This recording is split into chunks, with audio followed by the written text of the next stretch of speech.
Hello, welcome. In this video, we're going to get a visual sense of what it means for a system to have one solution or no solutions and then infinite solutions.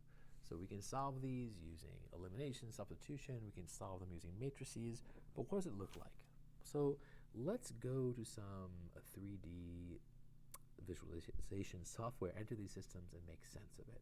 So I'm going to enter this one first into Desmos 3D and then mess around with it and then look at this one here. So you might want to pause the video and write this down. So our first system is when we have x minus 2y plus 3z equals 1. That's a plane. So that's our first plane. Then we have x plus 2y minus z equals 13, our second plane. And then we have 3x plus 2y minus 5z equals 3. That's our third plane. So a system of three equations will represent, in this case, three linear equations will represent three planes.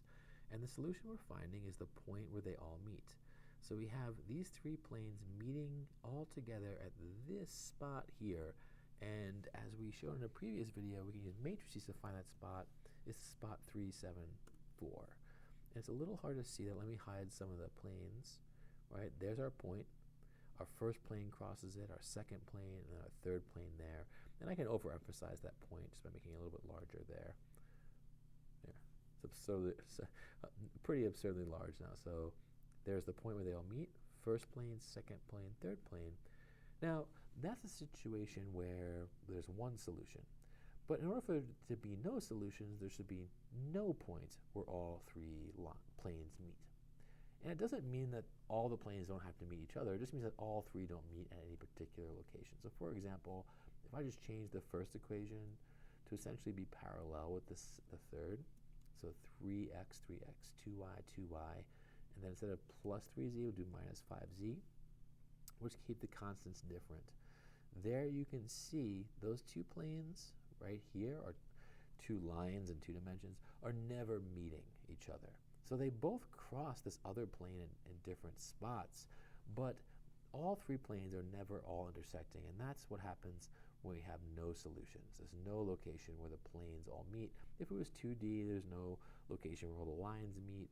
And then beyond 3D, there might not be a visual to associate it, but there's no common solution between all the equations. Okay, so what does it mean to have infinite solutions? So here is the second system I had set up at the start of the video. And if we solve for this system here, we used a matrix, we get infinite solutions because what we're dealing with is the intersection of three planes along a line. And that line is an infinite set of solutions. It doesn't mean in this case that the planes are on top of each other everywhere. It just means that on that line, they're all meeting.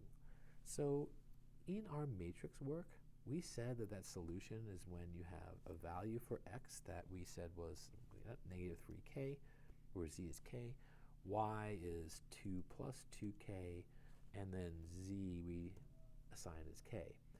So if we want to express this group of points, we could just say that, and I'm not going to get to the equation of a line yet in 3D, I'm just going to show this.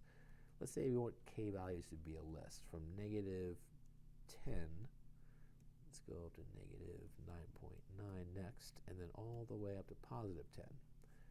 So if I hit enter right here, right, and I think you might have noticed those already populated. Those points right here, all the points, let's change the color on that line, right?